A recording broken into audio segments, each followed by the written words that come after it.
Good afternoon, everybody, and I'd like to thank you all for coming out here to the Martinsville Henry County Historical Society's annual, or I guess monthly, afternoon lecture. Today we are blessed to have a few of our own local who moved away and come back to present to us today a very interesting topic about the history of the Martinsville Hydroelectric Dam.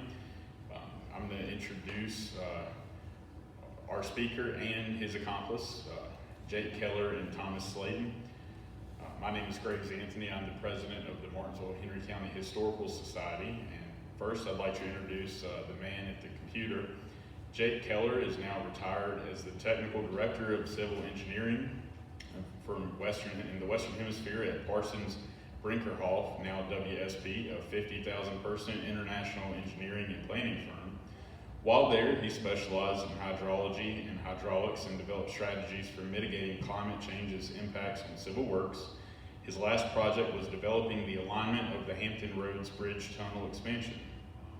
Born and raised in Martinsville, Jake began working as a draftsman for J.A. Gustin and Associates. From there, he moved to Ohio, where he worked for mid-sized firms as a project designer and manager. Offered a job with Parsons Brinkerhoff, he has welcomed the opportunity to move back to Virginia, where he's worked for 29 years, retiring as a senior vice president and principal professional associate. The company's big on titles. During an economic downturn in the early years in Ohio, he worked part-time as a technical illustrator for a prestigious technical publications firm. There, he produced drawings such as those presented in the Martinsville Hydroelectric Dam Report. Currently, Jake resides in Virginia Beach, where he is the president of the Norfolk Chamber Consort and is a member of the Orchestra of the Eastern Shore. He continues his hobby of producing technical drawings, and he did want to include this, that his most recent award was connecting with Tom Slaydon on this project. And now for, I guess, the man of the hour, Thomas M Slaydon, better known as Tim to his friends, has recently completed a report entitled A History of Martinsville, Virginia's Smith River Hydroelectric Dam and Powerhouse. Tim is a retired water resources engineer with extensive experience in managing design, construction, and operation of municipal water and wastewater systems. His notable achievements include guiding municipal systems in dire need of improvement through programs of expansion and upgrading. Born in Martinsville, Virginia, Mr. Slaydon showed an interest in water that led him to bachelor's and master's degrees in civil engineering from Virginia Polytechnic Institute and State University. Mr. Slaydon's career began in 1973 as a hydrologist and later as an engineer with the Virginia State Water Control Board. He also worked with the Virginia Health Department's Division of Water Programs. His most relevant experience includes serving as a staff engineer for the Henry County PSA, the Director of Public Works for Fredericksburg, Virginia, and the Spotsylvania County, Virginia Director of Utilities, and is project manager for a regional consulting firm. Tim's major achievement was being the primary author of interjurisdictional agreements for the partial consolidation of water and wastewater systems of Fredericksburg and Spotsylvania, and the implementation and operation of the partially combined systems. His interests include reading about the history and philosophy of science and technology and hiking. And he's also thru-hiked the Appalachian Trail and the John Muir Trail. He and Jake met each other in high school and also during a common term of employment with J.A. Gustin and Associates. So without further ado, thank you, Mr. Slaydon. Thank you. Y'all can see how absolutely fortunate I am to have hooked up with Jake. When I was in high school, Jake was a senior when I was in the 8th grade. He played the timpani, and I would watch him lean over and tune that drum and became absolutely fascinated and became convinced that he should be my mentor, but I never had a chance. The last time I was in this room, I was having a discussion with Judge McBride about the inelastic collision of automobiles. Fortunately, my mother realized that my good looks and my oratorial eloquence wouldn't win the day. So she retained an attorney, and thus I was spared the hospitality of Henry County's dungeon cells.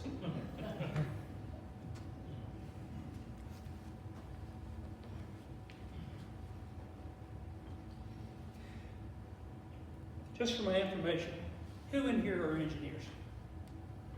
No engineers. Do we have anybody that's employed by the City of Martinsville Hydroelectric Plant? All right, I can tell lies. You hear me okay, John? Okay. Okay. When I was a little shaver, my family would often cross the multiple arch bridge on 220 South. I was always intrigued by the rock face dam and wondered at its power. But what bothered me most was I never could find the troll. Well, Jake's the illustrator, I'm the author, and I am an engineer, and it is a glorious thing to be an engineer. I hope you all enjoy the show. I'll tell you about the troll later. The presentation is 3 dudes and a dam and 3 evolutions. It's a summary of a report that Jake and I did titled The History of Martinsville's Dam. Jake. These are the men. Panel Rucker was the man with the plan and the vision. Colonel Peter Harston owned the embryo of the project on the north bank. R.J. Reynolds owned the south side. He a man with a vision and a need. The dam's evolution arose from council's desire to keep up with the power needs. I have been very careful not to make any puns about the dam, so I've made no damn puns.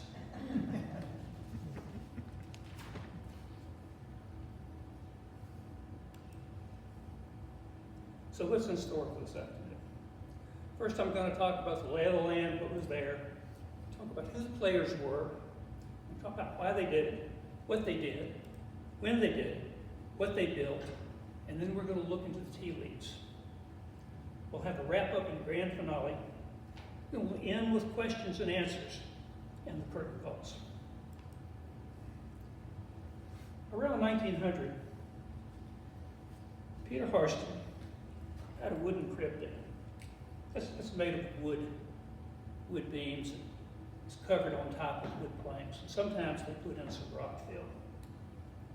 Here's the dam.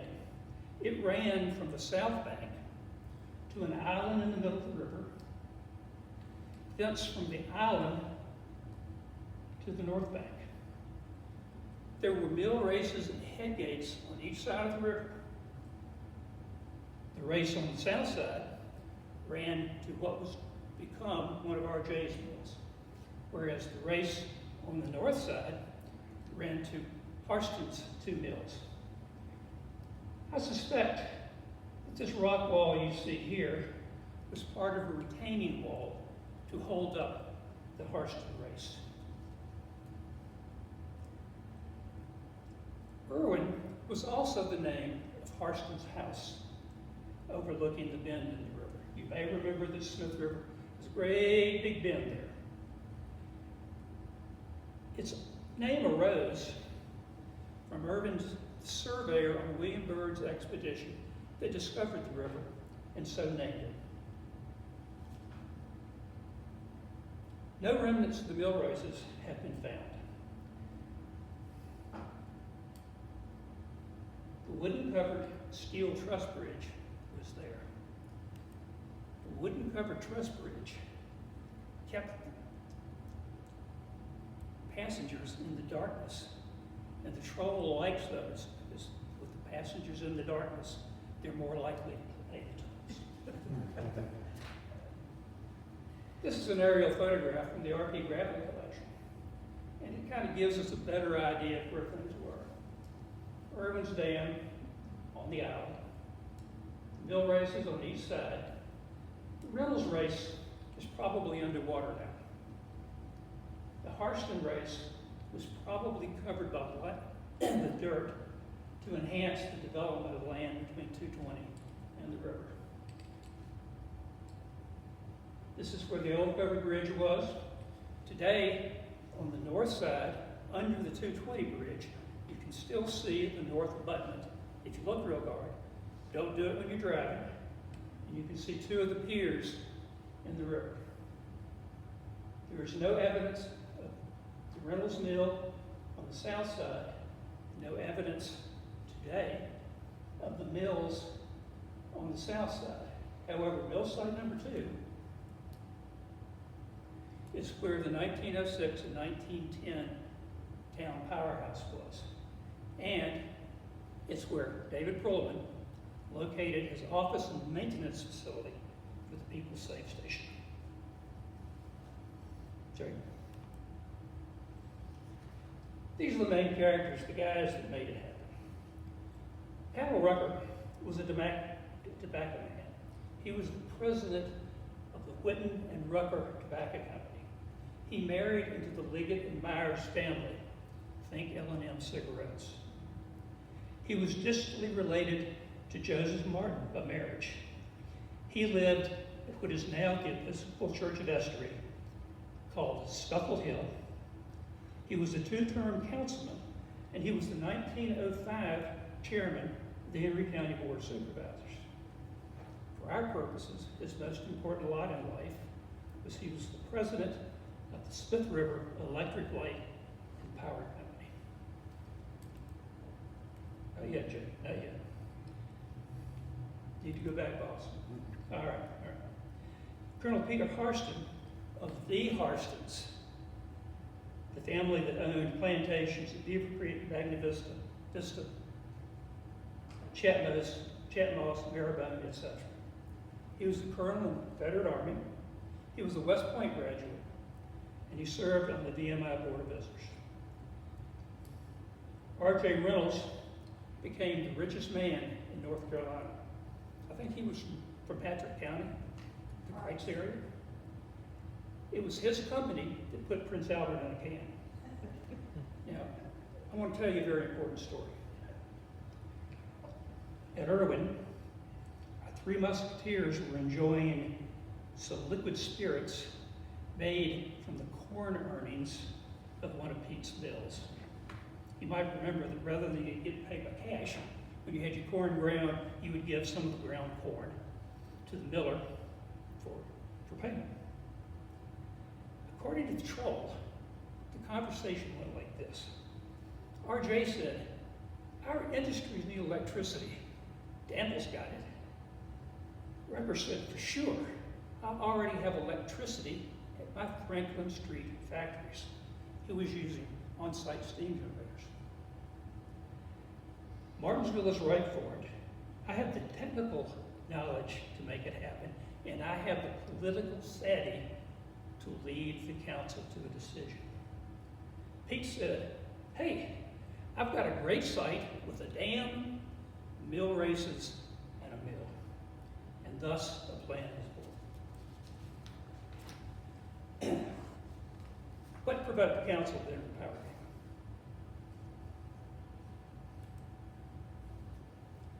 They liked the idea of lights in homes in the street to replace kerosene and gas lamps that had to be lit. The main players already saw the future of electrical uses, and they knew what electricity could do. Power would attract more industries to the town for economic development. Danville had streetcars and had been in the power business since the 1880s, but they used distributed steam plants. They didn't have a hydroelectric plant. The council wasn't going to let Danville get ahead. They were going to keep up with the Joneses. Existing industries could expand and improve the town's economy. More industry meant more town revenue. I'm beginning to see a pattern in dollar signs here. The council had a vision and was not afraid to use it. The doers and shakers urged the council on, and one of those doers and shakers was actually on the council. It was bound to happen because it was a good idea. The action begins. In 1903, a special committee recommended to the town council that the council pursue a steam-driven electrical light facility. After all, steam had taken America into the industrial age. John Henry couldn't beat it. So the council issued a very detailed request for proposal for a franchisee, somebody other than the town, to own, operate, and build a power light enterprise with defined power capacities in 2 steps, plus requirements for arc lights. They didn't have incandescent lights. Arc lights were lights that had an electrode here, an electrode there, and electricity jumped between the 2. They had provisions for what these lights would cost. They had provisions for how many could be added in the future. And they had provisions for what power for other uses could be. They had one offer. That offer was from the Smith River Electric Light and Power Company. Power. Yep. Who was on the council?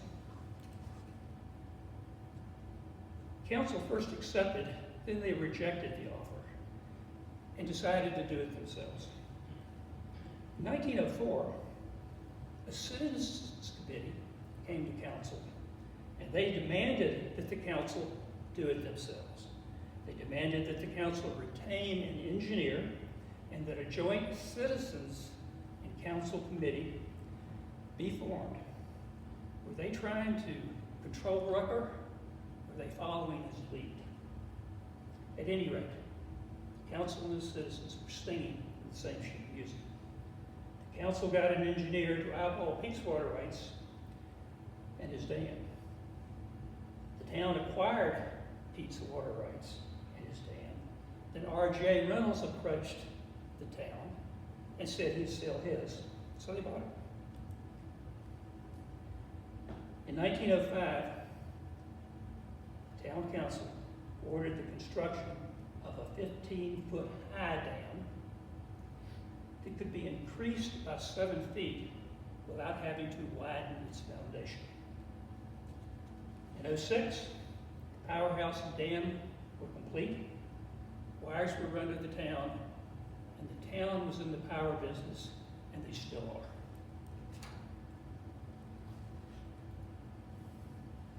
Electricity was a good idea. In 1907 and 1908, electricity was a hit in Martinsville and the rest of the world.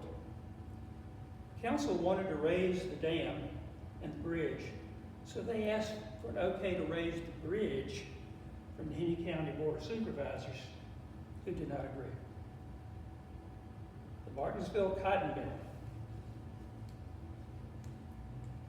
was screaming for more power. Council said, it's going to cost money. The cotton mill said, that's okay. We'll issue a bond and we'll fund the cost of this project. Again, glorious engineers were retained to grow the 7 feet and increase the capacity of the powerhouse. Their fee was a whopping $75 plus expenses. 75 whole dollars. It was time to grow. The dam was raised by 7 feet, and a rock-faced spillway was added. Watt Stone was killed when a derrick collapsed and the timber fell across his chest. I've always wondered, well, not always, but since I learned that Watt was killed, I always wondered if Watt Street was named after Watt Stone. Interestingly enough, the major connection between the city of Martinsville's power grid and their current power supplier is made at Watt Street. A higher dam would require more flooding, so more flooding rights would be required. These are the rights that the town had to get so that they could flood somebody's land. They were able to get most of them, but one guy wouldn't agree, so they submitted to arbitration, and eventually they got it. The construction began that summer and was done in December 1910, a very short flash bang time. They didn't have inspectors, they didn't have permits, the weather was good, the construction was simple, they got it done. C.W. Saunders of Henry County approached the council about buying water rights at a dam site at Eggleston Falls. But Saunders' water rights could not be verified. Now, the city again looked at Eggleston Falls in the 1980s, but abandoned that idea that it was very unpopular and it cost way too much.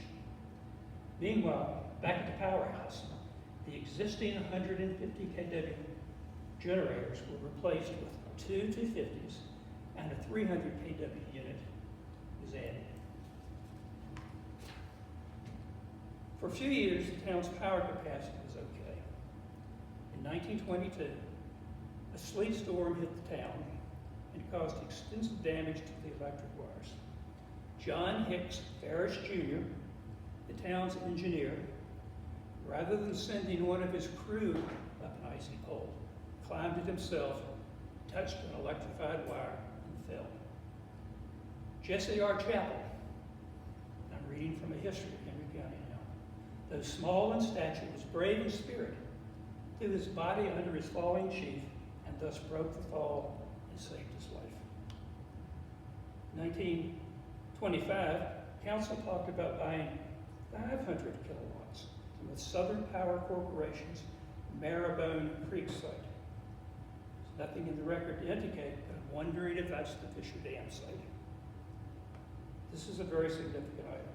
In 1927, APCO extended service to the Martinsville cotton mill by installing a substation there. So the city could shed some of the load it was supplying to the cotton mill. That's a generic substation. That's not the one at the cotton mill. In 1928, Martinsville connected to that substation, and thus a long-term relationship was formed. The town also became a city in 1928. Despite the Depression, the city's power needs continued to grow.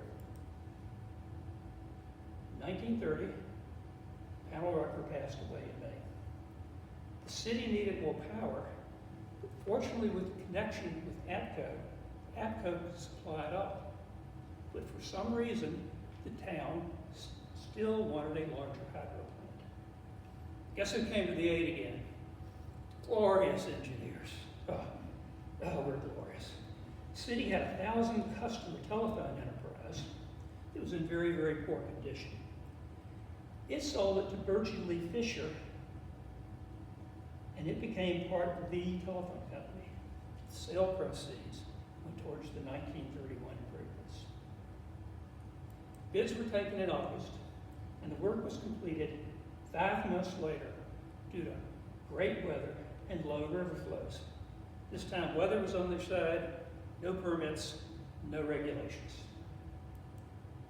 The old plant was put on the standby bench in 25 January 1932, when the new plant was ready to play and was operational.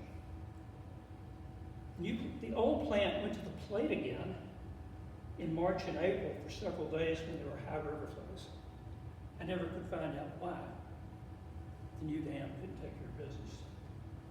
The younger, faster plant took the field on 5 May 1932 with the closing of the new press gates, and Old Casey left the game after 26 seasons.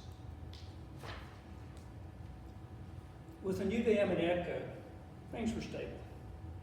Since 1933, only maintenance, repairs, and minor upgrades have been done.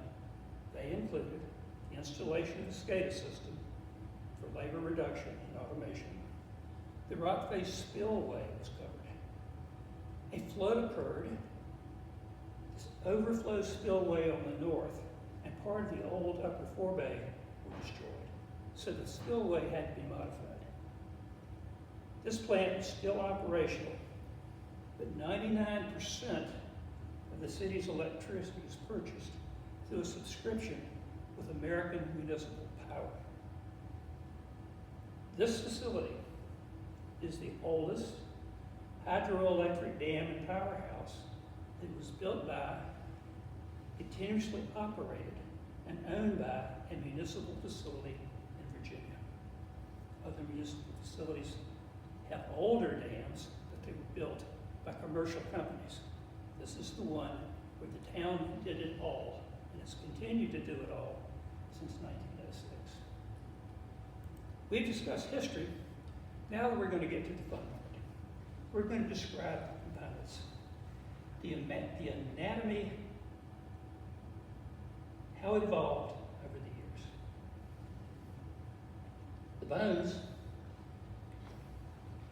consisted of the dam, an upper forebay structure, a raceway that carried the water down to the lower forebay structure, a powerhouse, and the tail ropes that would turn the water to the river. Next, I'm going to talk about how water flows through the system and how energy is made using water. I'm sorry, this is the most technical slide in the presentation. But remember, I am an engineer, and I think it's important to understand a bit of the physics. First, let's discuss the conservation of energy. No more than high school science, I promise. Energy cannot be created or destroyed, but it can be found and converted to a useful form. At my age, it's hard to find. For example, there is energy in our food that we need so that we can use to weed the garden or to grow fat. For hydroelectric facilities, we convert the water's energy into electrical energy that you pay for. For our purposes, water has two flavors. That is, how high the water up is, we engineers call that the potential energy, and how fast it's moving, the velocity. We call that kinetic energy. Think of lifting a gallon of water how high. That's potential energy. Think of hosing your porch off with a hose. That's kinetic energy. The faster the water flows, the bigger a clod you can move off your porch. Now let's trace the path of the water and the state of the energy for the water. At the Martinsville Dam in 1906, we had the dam, and water was released from behind the dam into an upper forebay. Think of just a big pool of water. And it had valves on it, so they could store the water in component number 2, the upper forebay. When they were ready to make some electricity, down below, they'd release the water. Down item number 3, take the raceway, and fill up another bowl, the lower forebay structure. At that point, water level in the lower forebay and how fast the water moves through the pipe that connects the lower forebay to the turbine define the amount of energy that's available for the turbine to create electricity.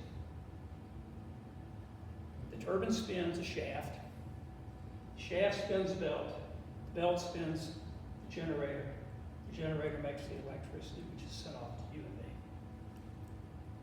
So you can see the water starts at the dam, moves its way all the way through. Again, water starts here, all the way through to the turbine and out. Now back to the anatomy. One needs land and rights to use the water. The town bought its land and rights from Colonel Harston and from R.J. Reynolds. But most of the setting features were obtained from Harston.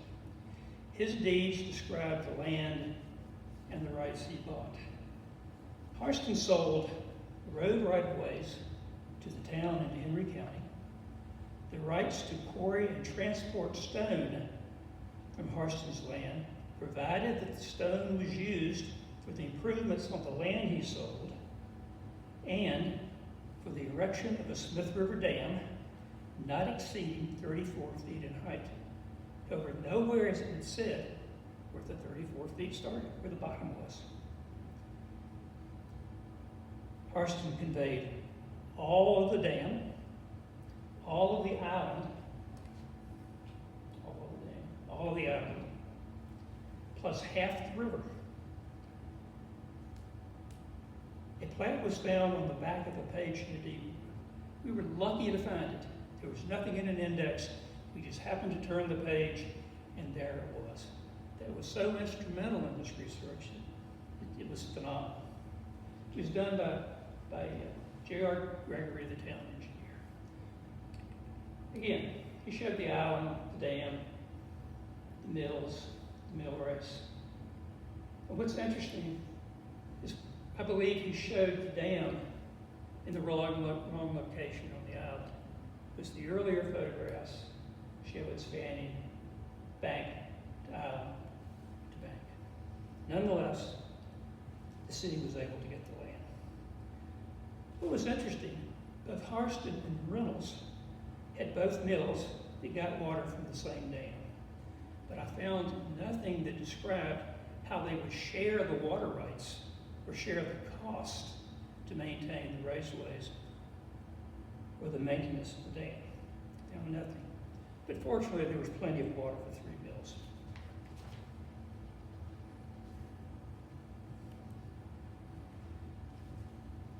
These are photos of the S6 and the 1910 dams. 1906 dam had 5 walls. It had rock rubble placed between them. Had 2 of these mid-span abutments through which a rectangular conduit passed called sluice with a hand-operated gate on the upper end. The only way to get to that gate was to take a boat to get to it or walk across the top wall. We suspect this pulpit here is what the operators used to pray that their safe deliverance when they operated the gate. This is the lower view of the 06 dam, and you can see the mid-span abutments. This is the 1910 dam. You can see the spillway, and you can see one of the mid-span abutment openings. But you'll notice there's no water going through it. This photograph, I believe, was taken by my grandfather, William Saunders Slaydon. I happened to find it when I was rummaging through some of the stuff I inherited and found a handful of pictures, among which was this one. This is the upper forebay structure for the 1910 dam. This is the water in the upper forebay. It's a buttress for the dam, and the 1906 dam didn't have that buttress. And this is a wooden approach bridge across the forebay that led to the old covered bridge. The forebay had to be built so that it didn't inundate this bridge approach. So that was one of the limiting factors. A lot of this up here is still visible. Some of that is still visible.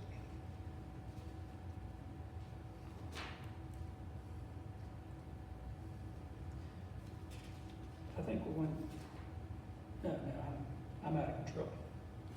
Now let's get some details starting with the dam itself and the upper forebay structure. The 1906 edition is shown in light lines, and the 1910 improvements are shown in the darker weight. You can see 5 walls with rubble. You can see where the top of the highest wall was raised 7 feet in 1910. Spillway covering. This abutment on the north side was always at this height. The buttresses here for the dam, oh, I forgot to say, the dam here wasn't a 5-wall dam. It was just one piece of concrete, self-supported, so that's why there were buttresses behind it. When the dam was raised in 1910, the buttresses had to be raised as well. These gollyloggers right here, these pieces of wood sticking up, are stems for the hoist gates. Below the gates, a rectangular opening with wooden gates. Around 1988, some of the wooden gates were still there. A lot of this can still be visible today. Okay, now I'm under control. These pictures shows what's left now. The red arrow shows the view of the upper forebay structure looking from the road. The blue arrow shows the same structure looking from the river. Now you recall we talked about controlling the water to the upper forebay. This weir is what kept the water level at the required height. In 1906, it was 7 feet lower. And if you go down there today and you look really good, you can see a difference in the rock and the concrete. This is a photo I took in 1972 of the closure of the upper, of the mid-span abutment sluice. And this has a concrete wooden peg in it. Don't know why. Right here, if you look really good, you can see the other opening. This is a remnant of the metal frame to which those sticks, those gate hoists, attached. They can be ratcheted up, and that's still down there today. Okay? The raceway.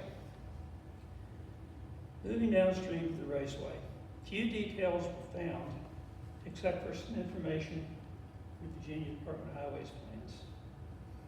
Plans are hard to read, so I'll try to help a little bit. In 1927, the city built a multiple arch bridge to replace the wooden bridge. They showed the mill race. They showed components of the dam. And more interestingly, they showed an old mill, which was here. I'm suspicious that that was Reynolds Mill site. In 1956, when they built that plain old northbound bridge, it's not nearly as impressive as the multiple arch bridge.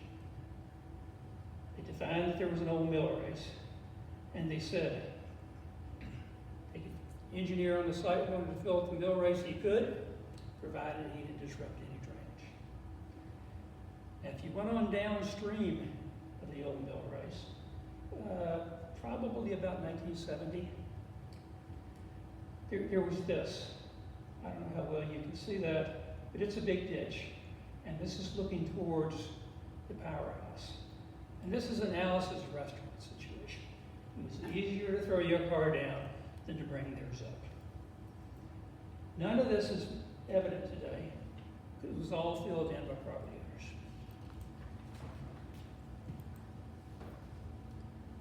The next stop is going downstream of the lower Fort Bay. The wall, this is getting into some pretty sleek details here, so pay attention. The wall is up to the height of the roof. You can't see it, but there's 3 penstock vents here, and there's 3 sets of operators. 1906, there was only 2 turbines. In 1910, there were 3. That shows that this was a 1910 version. Now, why in the world? Somebody tell me why this gravelly guy here, and I'm sure he was a gravelly, probably just like Will, would get all dressed up, go to the Powerhouse on grand opening day, and climb to the top of the wheel for the filling gate. Tell me why. Either it was the Powerhouse grand opening, or Gravelly had a TV with 57 channels and nothing was on. Just ask the boss. The man on the telephone pole up here was the town's telephone installer. What was interesting to me was all the telephone lines that were here. Does anybody remember party lines? Anybody guess where this is? Say again? Post office. Is it here where the post office? Yes, sir. Absolutely right. Way to go, Will. That's at the corner of Bridge and Church Street. It's looking towards the old post office. That wasn't you up there, was it, Will? Okay, the lower forebay structure, which again down at the Powerhouse, was an absolute hoot to figure out. Jake and I struggled with this for a long time. The weir, again, kept the water level at the right height. When the water level got too high, it overflowed that weir, and then it went into a stilling pool down here, and then the stilling pool was full, it overflowed again. I don't really know why they put a stilling pool there, except to protect this wall on the power station, and that is just a guess. Again, you can see all the operators for the sluices. 3 penstocks, which were about 6 feet in diameter. 3 turbines. The circle numbers indicate the improvements that were made in 1910.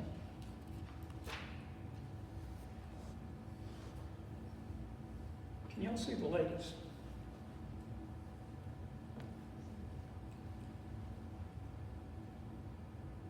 The lower forebay structure showing the forebay and the stilling pool. This photo was probably taken near the end of construction, because you can see the construction debris over here. And given that the wall was up this high, this is again a 1910 photograph. Power pole up here shows how the wires came from the power plant and turned and go to the city. Can y'all see the 2 ladies standing here? There are 2 ladies standing here. Big Kentucky Derby hats. And I don't know why in the world they would go down there and stand there. The guys were going to climb the poles. The ladies could go out and stand on a wooden plank that ran across this weir. Quite ready to fall down. They didn't have any sense. Now let's focus on the building. Hey, Jake, you're up there.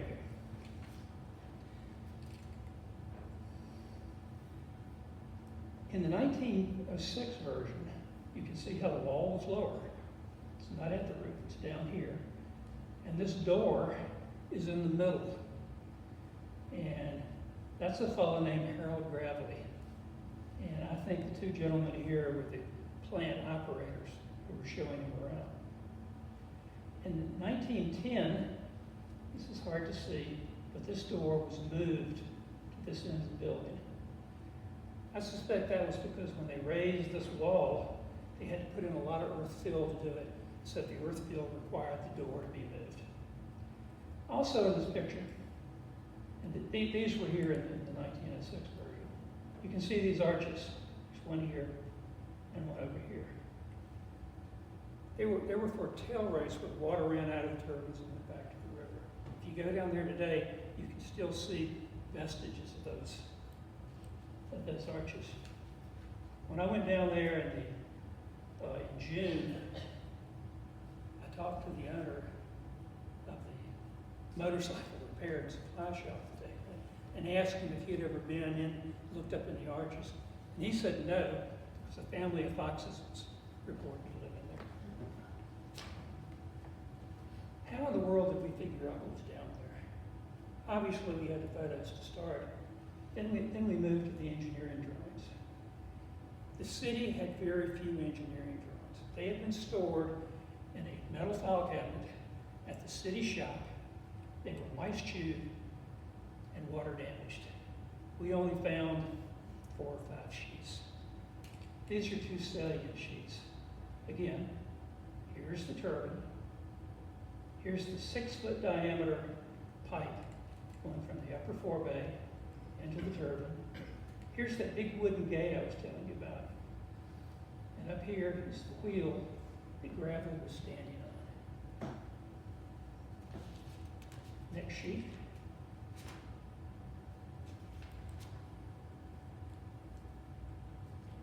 Again, these are old plans. Now, I thought it important to indicate that these were plans done by S. Morgan Smith. Although you'll note here that it says they were the property of Alice Chalmers. Somebody's name has been redacted. My suspicion is this was S. Morgan Smith's name. S. Morgan Smith designed, built, and supplied all of the hydraulic equipment, turbines, etc., for all the additions of the dam. There was a cult following today of S. Morgan Smith.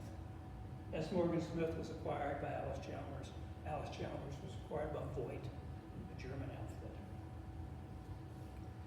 What's interesting here is looking down on the turbine. This is the turbine. You can see the penstock coming in. You can see the pulley that is connected with a belt to the generator. To give you some idea of scale, this pulley was 3.5 feet wide and had a diameter of about 6 feet. It wasn't little, it was a big hopper. Over here, you see a side view of the same thing. Penstock coming in, wheel we just talked about. And here's the inside of the turbine runner. If you want to get into this more, I suggest we do it after school because it can get pretty technical. Jay?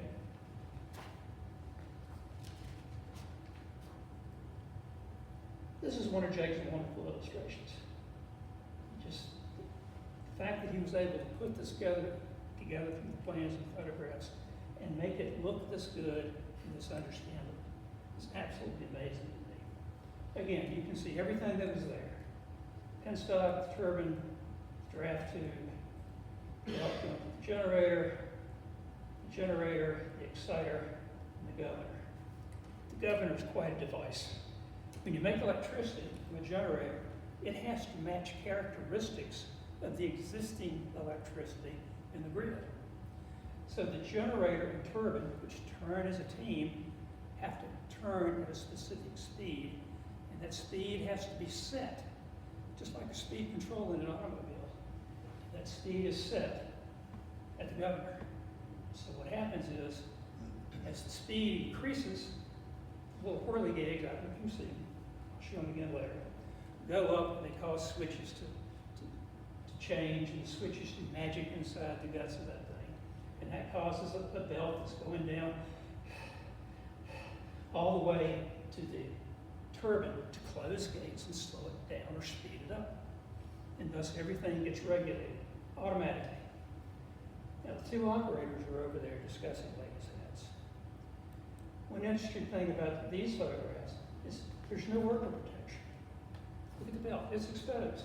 Over here, the electrical gear is open. So all an operator has to do is slip and hit a belt or slip and hit some switch gear. Very, very, very, very open. This is Mr. Ferris, we think. Showing Mr. Bradley, the turbine room is downstairs. Pretty sure this is a 1910 photograph, but it's a 1906 end of the photograph of the Powerhouse. They had 2 turbines in 1906. They were up on the northern end, and they added the 3rd one on the south. And so this is the upper end. And if you look real good, you can see that whirligig's a truthful belt right there.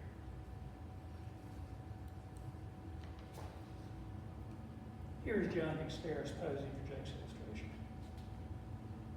Those mechanical engineers that designed this governor had to be something else. Again, this is a 1910 photograph of the 1906 end. Jake? John Hicks Ferris. A newspaper article on actually it's not a newspaper article. It's a copy from a book, History of Henry County, by Judith Parks and America Hill. It tells about the story of John Harris's climb to the pole. Why is he wearing a tie? Anybody know? I couldn't figure out why he was wearing a tie. He wasn't wearing a tie in the 1910 grand opening photographs, but that indicates that he got the tie from Draper Farrell. Here's what you could see in 1924. This is the turbine room in the old powerhouse. This is the eastern wall, and this is part of one of the abutments. This is a maintenance pit that David Perlman built. When I was down here in December 2023, I fell into that pit. I wasn't damaged, my pride was hurt. This is also part of the old powerhouse structure. Can anybody guess what it is? Is that Colonel Parsons' rock that he required to be used, or? It may be his rock, but that's not the question, that's not the answer, sir. Come on, Dykes, you gotta know. What's this? Would it be the part of the mill race, or? No, no. Yeah. You remember the lower four bay outlet structures that had the weir? Okay, That's the weir. okay. And this is one of the abutments. Now, you have to go down there and look at it and think and look at the pictures. And what really helps if you actually draw it. If you can draw it, you can understand it. Ask Jake. So we drew it, we fought over it, we debated it, finally came to conclusions. 1924, not yet, Jake. No, go back. 1924, it was the maintenance facility and office for the People's Save Station. You can see the truck and what he had there. Okay, now you can do it. 1931 dam. Look what it looks like today. These are photographs of Brian Williams. He's a retired regional director of the Dam River Basin Association. These are all drone photographs. He did some positively wonderful work. An entire presentation could be done of his photographs. Here, you can see that's the abutment. Again, here's the abutment for the old bridge. Here's the two piers. Here we see the upper four bay outlet structure, there and there. This is the top of the upper four bay outlet structure. And this is the wall of the 1906 dam. It was not a five wall road. And here's the walkway that went out and allows you to do all sorts of wonderful things up there. Hey, Jake. Next, the details of the 1931 project, which consisted of the dam, the powerhouse, and the retirement of the old powerhouse and mill race. The dam's new feature included 14 piers, these things right here, were added, a walkway to allow the personnel to go to the steel crest gates, these are those steel plates right there, operators. And the upper four bay here was turned into an auxiliary spillway. This is what was damaged in the big flood and had to be rebuilt. Powerhouse was built at the dam. Every component of the powerhouse, four bays and the raceway, is contained in that powerhouse. Everything. Both four bays. It doesn't have a raceway, it's inside. The turbines, the generators, the tail race, and draft tubes are all in here. It's a spectacular, complex, single structure design. Very impressive. The old infrastructure was mostly abandoned in place. But parts of the newer generator, the newer turbine in the 1910 powerhouse was moved to the 1931 powerhouse and used. That was the runner. It failed in the 1980s. And when we visited the site, it was still out on the back porch. This is the dial from the Woodward Governor from the 1910 dam. And it is still in use. So from 1910 to today, that dial is still being used. We found some construction phase photos under high and low flow conditions.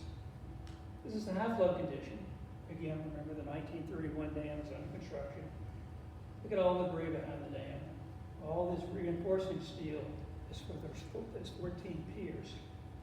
This is the service station. You can see the upper four bay structure. This is believed to be the backside of the canal wall between the road and the canal. We've got no idea what that structure is. Under dry low flow conditions, this is what the situation looked like. There's a mid-span abutment opening, and you can hardly see them, but there's two conical draft tubes here that were later installed in the powerhouse. The Henry Bulletin splashed this on the front page above the fold, and the new crest gates were first closed, and the old power plant was taken offline. Jim, can you go back? Jake, go back, please. What's the white building? That one? Yes.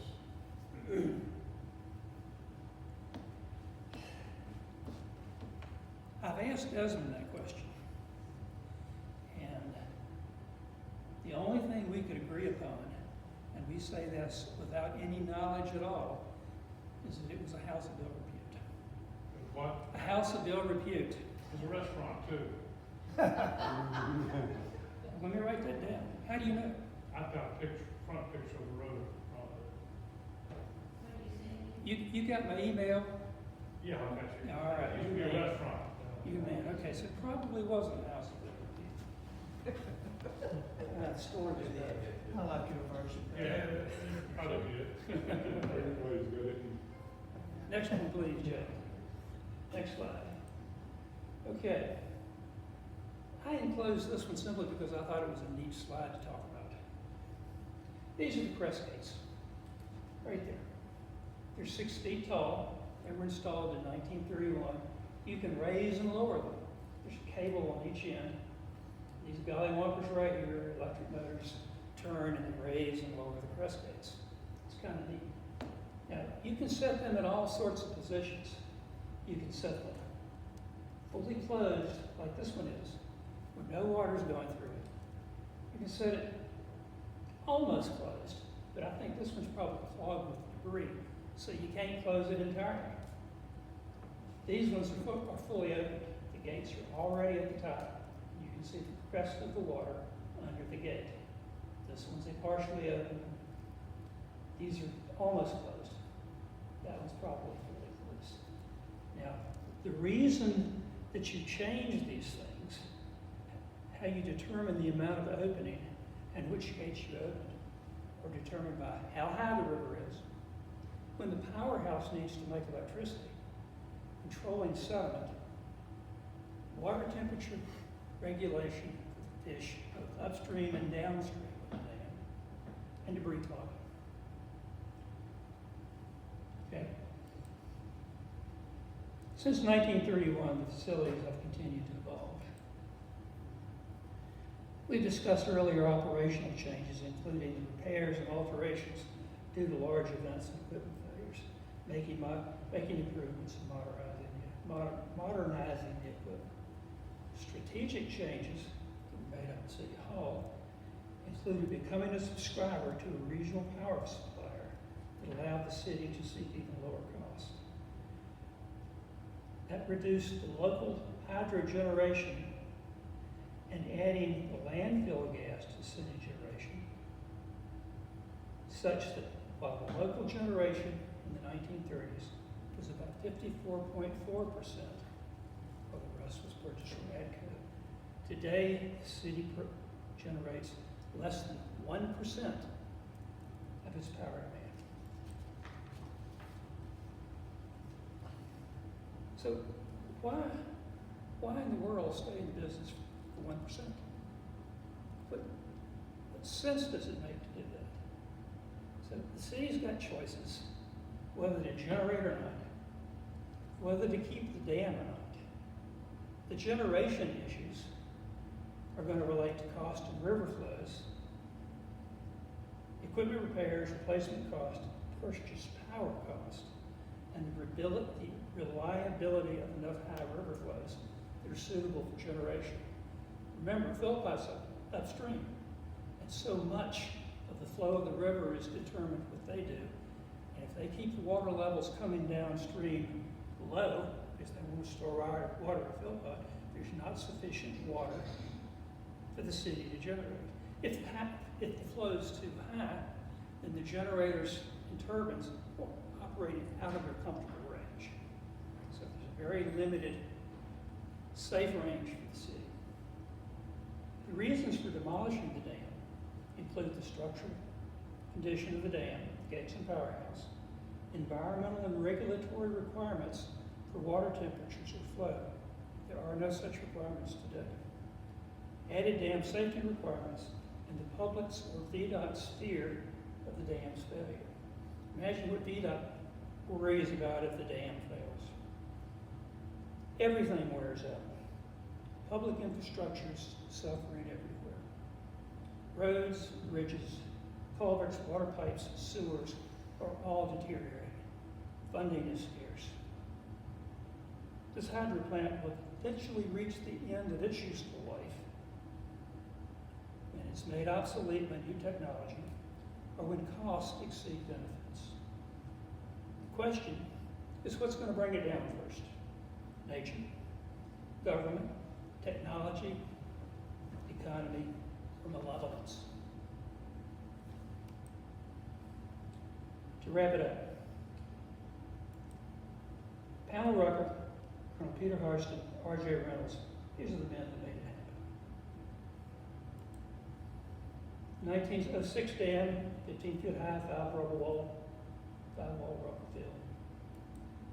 1910 dam, 7 feet higher with the rock face spillway. The 1931 dam, on-site powerhouse and 6 crest gates. This is today's dam, in which resides the spirit, ingenuity, and foresight of Panel Rucker. Other questions? Comments? Sir? When it first went online, was it just direct current or was it AC? It was 3-phase AC. Okay.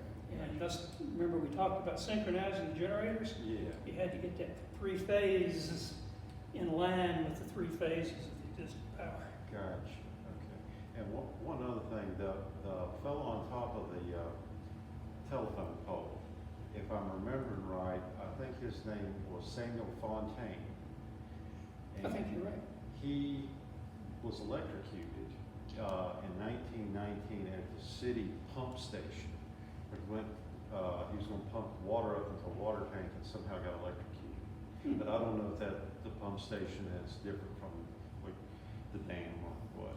The dam and the pump station were definitely different facilities, but when General Electric and S. Morgan Smith were working with supplying the powerhouse with facilities, council had also approved purchase of pumps at the Jones Creek station. Okay, so gotcha. And I'm guessing they were electrical pumps. I don't think they were steam. Yeah. What else? Well, if the dam is destroyed, won't that water behind it flood everything down to the turn? That's a really good question. You have to think about that failure, that breach, in two conditions. Condition number 1 is it's a sunny day. There's no high flow in the river. Then you get one outcome. A worst case is under the probable maximum flood.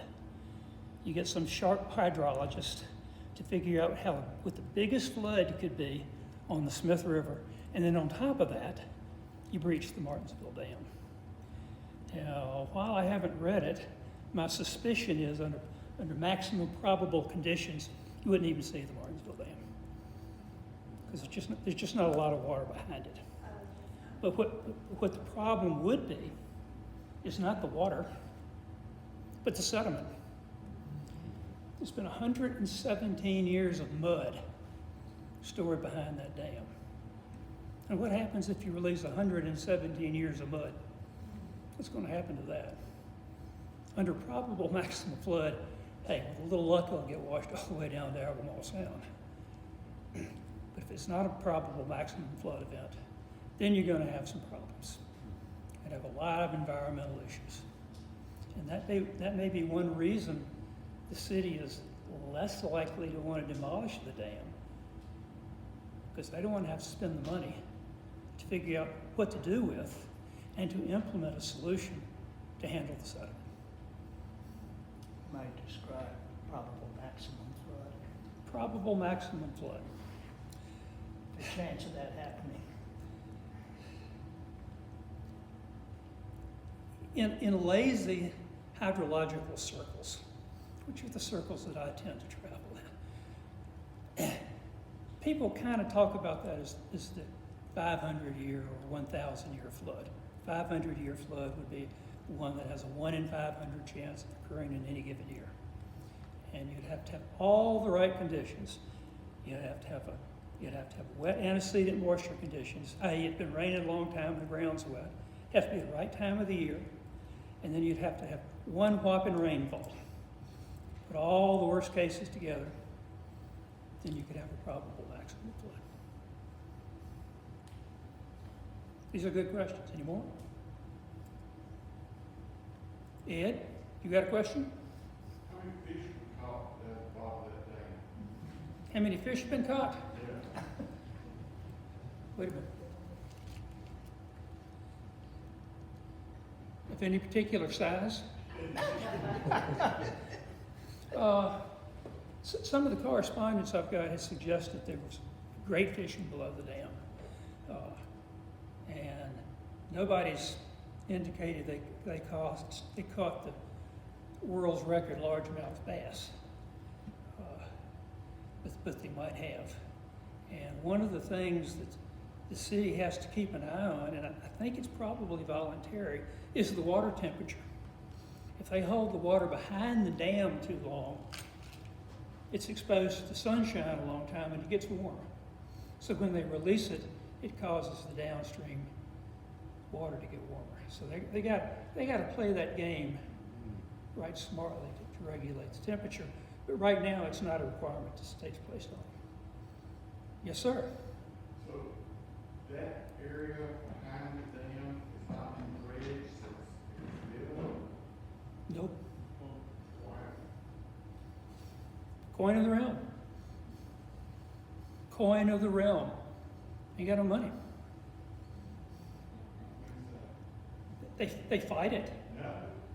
They fight it, and you may, if you ever go down there, look at the dam from the Cooper and Ratcliffe side, and you'll notice at the bottom of the dam there's a little open square, and that's what they use to release the sediment from inside the powerhouse. And they have an operational protocol whereby they open certain gates in certain orders to try to pull the sediment off at different locations. But they're not, I don't think they're going to do much way on upstream. 117 miles, 117 years, that's a lot of mud.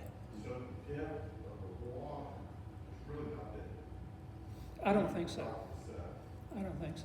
If you've ever been down there when you've seen the water overflowing the dam, and then been down there when it's not, and you can see the additional mud flats, etc., you can see that there's not a whole lot of water storage. So that's why this is called a run-of-river facility, unlike Philpott, where they store a lot of water behind it so that they can use it to make the electricity. Here, they can't store water. They can only make electricity when water's flowing by. Sherry, you got any questions? I'm just sitting here remembering going as a kid with my dad to visit for whatever reason. Anybody else? Dykes, you got an intelligent question. No? Jake? No, I'm good. Well, I think I'm done then. Now this presentation, I understand, is being recorded, and I understand that the video recording will be available on the Society's website. Also, if you're interested in getting a copy of the report, you can get that. Open the history page, John.